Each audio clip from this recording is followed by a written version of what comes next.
Welcome back to Lewis FC. We are still failing financial fair play and under a transfer embargo. But today it is the end of March and hopefully, well, very shortly, we're going to find out have we actually fixed the finances or not. Since we were last here, we have played 6 games in the league. We've wrapped up the January transfer window. No new signings made, mostly because, well, I couldn't actually sign anyone. But before we do get into things today, I do just want to say a massive thank you for your patience during the brief holiday hiatus of the series. Originally, we were planning on being back yesterday, but I'll be honest, I was just enjoying my social media detox and Christmas break a little bit too much. So I thought I'd have an extra day of recharging. We are back here today. Hopefully this video has found your algorithm. And if you want to help push it to people who have been watching the series who have had to go 6 days without it, go down below, leave a like. I know it sounds really stupid and cliche when you hear YouTubers say it, but in a world where recommended kind of videos are just king, you guys leaving likes just helps the video pop up on people's home pages. I know some of you use your subscriptions, I can see the data. About 60% of the people who watch the videos literally find them because they're recommended to them. So yes, leave a like, it helps me out. Let's talk sales, who have also kind of helped me out. LOM has left on a free transfer to go to York City. This was part of my endeavours to lower the wage spend so that we pass financial fair play. The 23-year-old we once upon a time signed for £6,000. To be honest, I feel like we kind of got our money's worth out of him. He has gone on to play for York City, has actually started 6 games for them in League 2, hasn't exactly shone so far. And the other man we moved on as part of our ongoing efforts to fix the financial issues was George King. He's moved to Galway United. I'll be honest, he is a player who joined us on a free transfer, served his purpose. I would have loved to have got a little bit of money for him. In the end, we got £5,000, but most importantly, we did save just shy of £1,000 a week just on wages with his departure. Now, I'm not 100% sure, but we have had our youth intake. I've not actually tested this yet because none of the players seemed like they were worth signing. Yeah, we've had our intake come through. Can I even sign these players from the intake if I want to? Okay, I think I can. The issue I've got is I literally can't offer them more than £100. And this guy here is never going to accept this. We are in a world where I don't think we can sign anyone from the youth intake. That would most certainly be a bigger tragedy than it is if any of these guys are actually good. But I'll be honest, this is one of the worst youth intakes we've had so far. Just on the finances front, you can see the club is currently spending £40,000 a week on player wages. We're actually under the wage budget. I want to reiterate, I stuck to the budget set to me by the board. The fact that we are, well, under the financial issues we're under, it's just a bit annoying, really, isn't it? Now, of course, last episode we ended things with a win against Chesterfield. That was back at the end of February. The transfer window did close a couple of days later. Obviously, Landers was superb in that game, and he has continued to be very, very good. Grabbed a brace for us as we beat Forest Green 4-1. Against Salford, who, of course, we fairly recently played in an episode, we lost 2-1. A very, very even game. They took their chances that came their way. Bit frustrating. Standout performer for us was definitely Alvarez at centre mid. Rodriguez did get an assist in this game. He is very close to the League 2 record for assists in a season, which is wild because he's also our joint top goal scorer alongside Landers with 28 goals in all competitions. I mean, let's be real, we knew he was a really, really good pickup when we picked him up. The level of performance he's put in has been sensational. He's viewed as a quality League 1 player. That is very good news because based on how March has gone, we are going to be playing in League 1 next year. In fact, a win in our opening game today against Walsall will secure promotion. We drew against Bromley away from home, not the end of the world there, and from there we bounced back with not the most convincing wins, but back-to-back clean sheets against Shrewsbury and Southend. Against Dagenham and Redbridge, a 2-1 win. Zevchevich John, man, what a season this guy's had. I've seen players have this big fall-off when you get promoted. I don't know if I've ever seen a player have quite the glow-up this man has had. 41 games in the National League, 3 goals. 34 games in League 2, 17 goals. Like, make it make sense, I don't understand. Anyway, here is a look at the updated league table. We take on Walsall in the first game today. If we win this, we are going to be going into the final run of the season, top of the table and looking very pretty. We do still have Crew to play. That is going to be the second game we do today. The objective, though, is simply to finish the season now. I want a transfer special, and I know you want a transfer special as well. Tomorrow, that would be fun, wouldn't it? Preparing for League 1. If we beat Walsall in this first game at home, we will secure a top 3 finish. finish. And the thing that makes this a little bit easier, albeit it's not going to be an easy game against Walsall, is there is no one missing from our first team. We are very much at full strength for this game. You can see here the players that are featuring. They all have very good ratings in recent games. Top goal scorer wise, Rodriguez and Landers are up there with Zevcevic John in behind. Obviously, the front three really lead the way. Mafiko, 38 games played. I feel like it's almost gone under the radar how much of a core member of the first team this guy has been. When we signed him, it looked like it might be a little bit of a punt at £91,000 because, of course, I could have waited to try and sign him on a free. I'm glad that we secured his signature because I do feel like he has been a little difference maker in the centre of the midfield. If you were wondering in terms of appearances, Landers is actually the man leading the way. He doesn't turn provider very often, but he finishes his plate when food is delivered on it. Yeah, he has been really, really good. 27 goals from a 21 XG is superb. And I'm going to be honest, similarly to Rodriguez, I feel like he is just good enough for League One. He's got that very good Football Manager polygon where he's good in the air, he's quick, he's physical, but he can also finish. He might not be the most technically gifted. The boy knows how to put the ball in the back of the net. A win here could be enough to clinch promotion. I believe it will be. If it isn't, that's going to be very, very awkward, isn't it? It is going to be interesting as well to see what our budgets get set at. Once we secure promotion, the budgets for next season should be, well, given to us. With the whole financial transfer embargo and stuff, yeah, I don't know what that means for what money we might be given going into next season. Okay, we are here at the Dripping Pan. Is it just me or does the stadium look fuller than it's been in previous times? I feel like the Glory supporters are coming out the woodwork. They're relishing League One football on the South Coast going into the new year. Well, can you really blame them? We've been great this year. Today's episode is hopefully about securing the title. Promotion was always the name of the game. I think there is a little bit of prize money involved in winning the league, which, given our current predicament, I need all the income we can get. Coming up to half an hour played, this has been a tragic return. You've waited 6 days for this, and the lads are delivering whatever this is. 30 minutes in, one shot on target between the two teams. Nothing is happening. 5 minutes left in the half. Walsall have had a shot. Yeah, we weren't showing it, but they've had a shot. This is awful, isn't it? Worst game of the year, I'm going to say. And obviously, they've played quite a lot of this season. I mean, what do you say about this game? I'm going to get shouty at the players. We're going to get into the second half. The rain is still pouring down. Hopefully, the sun is going to come out in this second half and Rodriguez is going to work some of his creative magic. They are, to be fair, Walsall, playing with lots of players behind the ball. I am wondering here if we change up our distribution a little bit. Let's get it to our deep line playmaker in Castillo in the centre. I'm also going to get rid of the pass into space and actually put it into pass into feet. When you're coming up against a team that have 7 players behind the ball, there generally just isn't that much space to actually get the ball into. Okay, corner for them. Mandeville, first highlight of the half. It's going to be whipped into a dangerous area. We head it away via Landers. Rodriguez is quick. Is he going to get there? The Walsall defence are just people watching. Could we launch a counter-attack here? That's what I want to see. The Mexican lays it to Owen, the new left-back. He's still not learnt to play left-back, but he knows how to put the ball into the box, and he's put it in there for Rodriguez, who started that counter-attack to open up the goal scoring in this game. And also, why is the highlight starting here? Why is the highlight starting here? Is this the... Can we go to the other end, please? Can we go to the other end? We can't. I love this game. It's a great game. Never seen that bug before in FM26. Still surprising me months after release. Let's make some changes here. Castillo off. Dazelle in you come. Zevcevic John has been quiet. Recently, I have been trying to give Aaron Best a bit of game time. You might remember him as a youngster we signed from Liverpool at the beginning of pre-season last year. He's been in the youth team playing and actually playing quite well. Got an assist in the one league game I've played him in. Let's give him his third appearance in the first team for the season in the league. Julian at right back is on a 6.39. We'll bring in Shield. Ollie Shield has been complaining about a lack of first team football.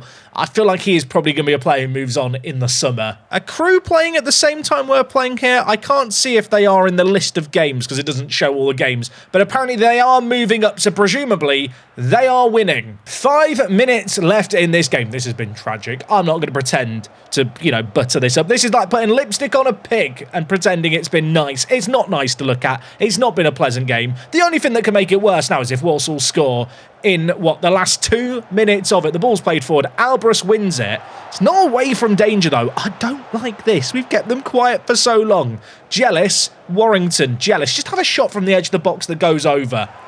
Thank you. I've played these games before, apparently. This game here finishes 1-0. Match momentum really suggests that we did have the better of the game, although they did have their spells. Well done, everyone. That's promotion secured. Is it? I don't know. Has there been promotion secured? Oh, there has been. Look at that. And I have just noticed Crew could only draw, so we are now 7 points clear at the top with 5 games left. Board have set the budgets for the year. They've set the wage budget at £60,000, which is lovely, except from the fact I'm already failing financial fair play in League 2, spending less than £40,000. If I'm not mistaken, the FFP rules are slightly different between League 1 and League 2. Quite how they're different, I don't have a Scooby-Doo. I mean, that was actually a really good win. I know the actual kind of nature of the win wasn't good, but crucially, the 3 points against Walsall is massive. And Riley Owen at left-back got man of the match. If you're wondering, how's he learning left-back? The answer is he's not really. He's still just awkward. Now, looking at our upcoming games, we just saw Crew draw against Mansfield. We've got to play them and Bradford in our next couple of games, but the game that we are going to come back for today is the game against Crew. They're now second in the league. I think a win there could secure us the title. It feels like a good time to come back, and then having played that game, we are going to get to the end of the season and kind of wrap up everything ahead of a transfer special tomorrow. I have just realised, right, there's an international break. It's the 30th of March. Let's just hit continue and see if we get an update with the FFP stuff now. Andre Dizelle thinks he might be underpaid. Mate, we're literally on a transfer embargo at the moment because of the wages. I can't give you more money even if I wanted to. Apparently, he wouldn't be interested in renewing his contract as he feels we lack the financial muscle. So you're coming to me thinking you're underpaid, but if I actually try and offer you a contract, you're not even going to talk to me. So what was the point in this chat? You know what the best bit is? He's got 1 year left on his current contract. Now he's got 3. Am I a bad person? That feels evil. Got a little bit of the Mr. Burns, don't forget you're here forever vibes. Dizelle, you're not going anywhere, son. Herbie James wants to stay. The tables have turned there, haven't they? Wanted to leave, we get promoted, suddenly he changes his mind. I don't know why I decided to look at the next-gen top 50 players as if one of my players was going to appear in the list. Funnily enough, yeah, none of my players have made the top 50. I don't know why I'm looking at players in the list from the next-gen award as if they might want to join me. All I'm saying is we are a mighty League 1 team next year. Maybe they will have changed their mind. This guy plays left-back for Randers. He's 17. Oh, man, imagine being like a championship team and signing this bloke. He's 17. Doesn't really matter, though, because he doesn't want to join me. I could sign another Mexican winger, although I don't think I could. I definitely can't afford these players, can I? I mean, this bloke's playing in Armenia. He's 20. He looks immense. Does he want to join me? He needs us to get promoted from League 1. Okay, well, you know what? Maybe a signing for when we're in the championship, then. Monthly financial update. Are we out of our embargo? It says we're in a secure position, but are we? No, we're still not complying with FFP, I don't think. Well, it's the start of the new month and I've not had any updates, so I guess I'm still on the naughty step for now. I do realise I'm planning ahead for a transfer special tomorrow. What if I can't do transfers? Right, you know what? Let's not worry about it too much. I'm going to go ahead. We've got 2 weeks to get through. We're taking on Crew. If we win that game, we will be champions, I think. Let's go see how we get on. So before I catch you up on the 2 games since you were last here, we are going to Crew. Let's do it away then. Let's head to the northwest of England. And here we have sunny Crew. I don't know how else to describe Crew. And somewhere here there is a football stadium. The Mornflake Stadium. Here it is in all its glory. You've got the one main stand and holy car park in Batman. They've got quite a good car park. It might not be pretty, but look at that. That is practical use of a slab of concrete, isn't it? I was about to say, if you live in these houses, you must be miserable when it comes to a match day with the stadium being here, but I don't think anyone's living in this house, so maybe it's fine. Oh, don't worry, the post box is at the rear. You know what? I don't think I'd go to the back garden of that house if I was a postman. I have now done a lap around the stadium. Bit of a concern here. I don't think there's any footage in the ground, or is there? There's one dot. Has someone bailed us out of the away day? No, they haven't. Just to confirm, though, no dots in the stadium. Somehow I feel like on Google Earth the stadium just looks better. Does anyone remember LMA Manager? Did anyone play that game? It was like a console management game years ago. It used to have a feature where you could design your stadiums, and like if you were in the lower leagues, you'd always end up building one massive stand while you had your little stands next to it. That is basically what this stadium is, I realise. Like, I reckon this main stand has more capacity than the rest of the stadium combined. It's not a big ground and it's not a pretty ground, but is Crewe pretty or big? No. I feel like this is just a stadium that just suits the team it represents. Is that going to give it any kind of saving grace as an away day? Not really. Lack of footage inside. Only had a car park going for it. 4 out of 10. Now, we did have 2 games to play ahead of the Crewe game. We won the first against Mansfield 1-0 on the road. They didn't have a shot on target. And against Bradford, we also won 1-0. Yeah, 3 1-0 results in a row. 3 clean sheets in a row. Let's look at the positives here. Again, we kept them very quiet. And all those results do mean a draw or a win against Crewe here will secure us the title. If they win, it perhaps delays the inevitable, but with just 2 games left of the season after today's game. In terms of other goings on at the club, we're still under a transfer embargo. Obviously, it's only been a couple of weeks. A win here would really put a cherry on top of a superb season, and we are at full strength for this game. In some ways, I'd prefer to be crowned a champion at home at the same time. Just winning this game by any means necessary, I think, is the name of the game. If we could secure the title with 2 games to spare, I can rotate things a little bit, can't I? Okay, Owen on the near side with the throw-in to Zevchevich-John. So far, so good in this game. We've been in large control. That's a ball by Castillo. Rodriguez, what a touch. Almost what a finish. He hits the woodwork. I feel like Luis Castillo, right, a deep line playmaker, he's not got the same love from me as Rodriguez. He is capable of pinging some sensational passes. That was one there that really should have been resulting in an assist. He's got 3 assists all year. It's just a bit sad, really. I guess it's the issue of him playing as that deeper line playmaker, although he is over the ball here and whipping in. Bio flicks it on. It's cleared away. Owen, Teo, the centre-back, skips past his man. Teo, take a bow. Luis Castillo whipped in this initial corner. The flick on by Bio looked fun. It didn't amount to anything, but Teo takes down the ball here. Has the number 21 in his back pocket. The centre-back shifts the ball across and just tucks it in at the far corner. Their keeper was rooted to the spot. I don't think he could believe what he just witnessed from our centre-back. The captain leading by example here. We are a goal up as we are rapidly approaching the end of this first half. We're a goal to the good. We've won our previous 3 matches 1-0. It's a kind of scoreline that you don't enjoy in the moment, but there is something oddly satisfying about just winning 1-0.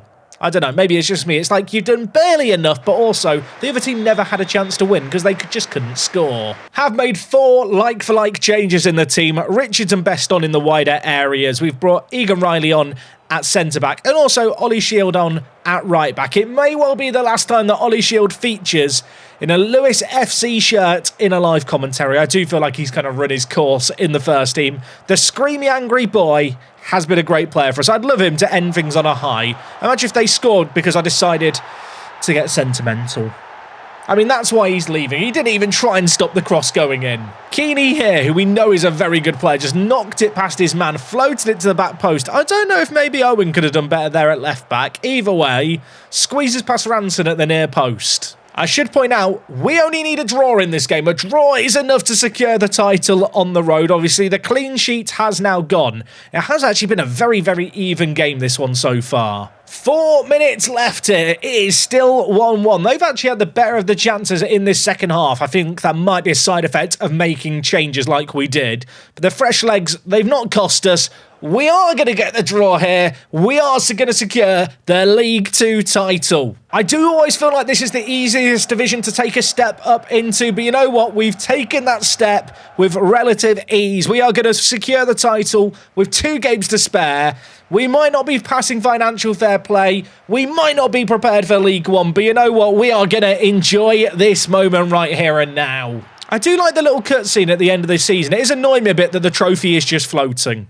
Like, yeah, the trophy needs handles, doesn't it? It's really taken me out the moment. I'm going to be honest, they absolutely killed us in the second half. I don't even think it was a result of the subs, but you know what? Doesn't matter. We did what we needed to do. Confirmation, we are champions with 2 games to spare. Only 5 defeats in 44 games is absolutely superb. Like, admittedly, we did draw 11 of the games, but we were very difficult to beat this season. We were always up there in the season preview, but it is always nice to kind of match the expectations set upon the team. I've also just noticed Spike Brits is playing for Southend United in this save game. How has Spike Brits dropped down to Southend on £1,800? What has happened in this save game? I mean, he is a quality keeper. He's only just joined Southend. I kind of want to sign him. Is he just not as good as he used to be in Football Manager? He used to be really good in last season's Football Manager. Anyway, you know what? It is still early days. It is the 23rd of April. I do have the transfer budget and wage budget for next season, but the embargo is still ongoing, so I don't think we can sign anyone right now. We've got Tranmere to play at the weekend, Oldham to play shortly after that. I'm going to return at the end of the season. We're going to talk about the plans for next season, the current financial predicament, and try and work out what the plan of attack is for our first season in League One. We have just played our final home game of the season, broke our attendance record, things you love to see, almost 5,000 fans, which is pretty blooming good. I guess the concern is that the dripping pan capacity is limited to 5,000 people right now. We already expanded it going into this year.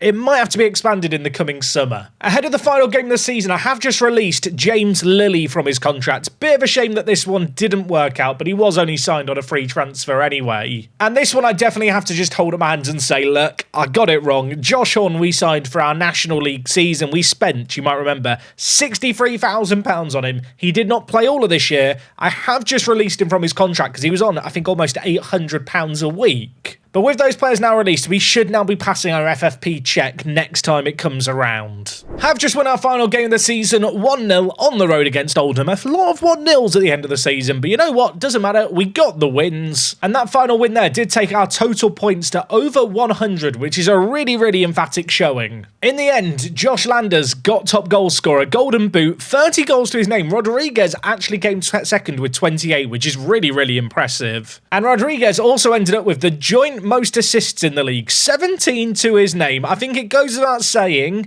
I think he's my signing of the season. I'll be honest, I thought we got a little bit more than £25,000 for winning the league, but yeah, £20,000, yay. That's not great, is it?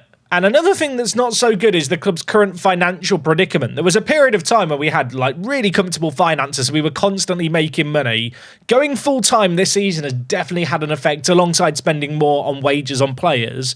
The lack of an FA Cup run maybe also cost us. We've also not really sold anyone for much massive money this year. In an ideal world, we don't sell anyone now going into the new year. But when I look through the players listed by values, Riley Owen, the new left-back, he's got a valuation of 4.2 to 5.6 million. And let me be clear here. He is a quality left-back. He's a quality centre-mid. I should really try and keep him around. But with 1 year left on his contract, and also a minimum release clause of £4.2 million to teams in a higher division, he is the kind of player that if I had to sell on, I would reluctantly do so. Board expectation for next year is simply avoid relegation from League One, which I think is fair enough. Being real with you, League Two is always a weird season, I feel like, in Park to Prem, because I feel like very often if you're good enough to win the National League, you're actually good enough with 1 or 2 additions to get out of this league at the first time of asking. Fylde, who were promoted with us last year and won the playoffs in the National League, actually ended up finishing 4th, which I think is a little bit of a testament to that kind of fact that there isn't actually a massive gap between the 4th and 5th tier of English football. What I will say is the gap between this division that we are in and League One it's a bit of a chasm. When you look through the list of teams in this division, there is just bigger, more scary teams to be fearful of. Right, I'm going to tell the players we can avoid the drop for next season. They are all, well, kind of happy. There's not loads of green smiley happy faces, is there? The board wished to hold a meeting regarding improving our youth level. I mean, I kind of agree with this, but this is kind of expensive to do. I'm going to go with it because Charlie suggested it. If he now puts us into debt, I'm going to be fuming. One thing that I do think is so important with these lower league save games is to just constantly keep all your facilities improving a little bit by little bit, just so that hopefully by the time you get to the Premier League, you're in a situation where you've not got years of catching up to do, because you can only improve your facilities by kind of a little bit each time. And with that in mind, obviously improving the youth level here is just kind of a good thing to do. Not entirely surprising either. The board have given us an A- for the season, and the supporters, well, they've got the biggest, greenest, happiest smiley faces of them all. Not entirely unexpected. We're in League One next year. That said, I have got to start thinking ahead to next year and where, well, potentially I need to improve the team, where I might need to move players on. I will say, I do feel like our squad is quite well suited to League One in terms of just overall player quality. I guess if there is a concern this year, I didn't rotate the team that heavily. There was kind of a core of the team that I used whenever possible. A few of those players need to be improved upon, and I need to try and cash in on some of these more kind of squad players. The issue is, given the fact that only a few of them have played more than 20 games this season, whether or not there's actually going to be interest in them is, well, that's going to be something we find out, I suppose, as we head into the summer. It might be silly. I'm really tempted to just offer out Riley Owen and just see if there's any interest. He's only joined us recently, so yeah, I'm not sure if there's actually going to be anyone wanting to sign him. He's only got 1 year left on his contract, although he will get another year once we get promoted. But with the club's current financial predicament, if I can get £4 million for a guy I signed on a free transfer in January, it'd be stupid not to take it. I mean, being realistic, there's probably a world where no one makes a bid on him. I just set myself up for a bit of a player unhappiness nightmare. But at the same time, it's early on in pre-season. I mean, it's still not really the end of the last season. I can win him around if I need to. No offers for Riley Owen, and also he's keen to discuss his future. So maybe I shouldn't have done it. I'll just apologise. I'm not forcing you out, Riley, honest, but if someone wants to activate that release clause of yours, that would be quite nice. Omar Costley, who we had on loan at Cliftonville this year, has been called up to Jamaica's World Cup squad by Steve McLaren. I mean, that's fun, isn't it? Although Steve McLaren has just announced he's retiring. So, I hope he's retiring after the World Cup, otherwise that's very awkward for Steve, isn't it? Southend, who have Spike Brits, have made it to the playoff final. I really want them to lose the playoff final so I can try and sign their main man in goal. Spike Brits is quality for this level, and to be fair, they've also got Alfie Devine, who for years was a Football Manager wonder kid, although he's not really developed in this save game. And they've also got Genesis Antwi, who I remember looking at one point, who wasn't too bad either. Like, I probably need to look at some of the teams in the divisions kind of around us, because I think there's going to be some players in League One and the National League and League Two that we could potentially sign going into next season. We've received a lump sum of almost £500,000 from a solidarity payment scheme. You know what? That's going to help out our finances because we were very close to being at zero. Official confirmation, by the way, Landers got top goal scorer in the division. Sadly, Bruce Keeney, who we looked at playing for Crewe, picked up player of the season. This guy is absolutely unreal. He generated at Crewe.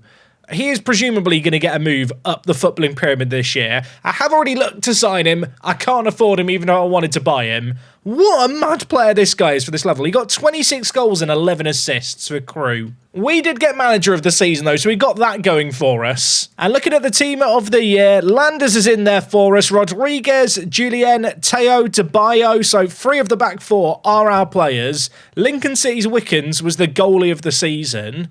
I mean, he is pretty blooming good. If you were wondering, Lincoln City won the playoff final. Of course, they were one of the favourites to get promoted. They had an awful start to the year. They scraped into the playoffs on the final day, and somehow they've managed to go up. We have had a load of players' contracts extended upon our promotion. I think most of these are largely in our benefit. Some really good players here getting super long-term deals. Our transfer embargo has been lifted. Hallelujah. That's good. I can actually sign players in tomorrow's transfer special. And whilst the finances aren't looking amazing, they are looking a lot better than they were. We've got £20,000 in wages to spend. Overall, commercially, everything's on the up. It'd be a bit concerning if some of this stuff was massively on the decline, given the fact we've just been promoted. Ticket prices are going up, apologies to the fans, but we need your money. And we have our scouting budget for the coming season at £70,000. I'm going to assume that will be spent rather quickly by me. Now, to be honest, the biggest relief for me is that I think, at least for now, we are out of the FFP hole that we were in. Whether or not that rears its head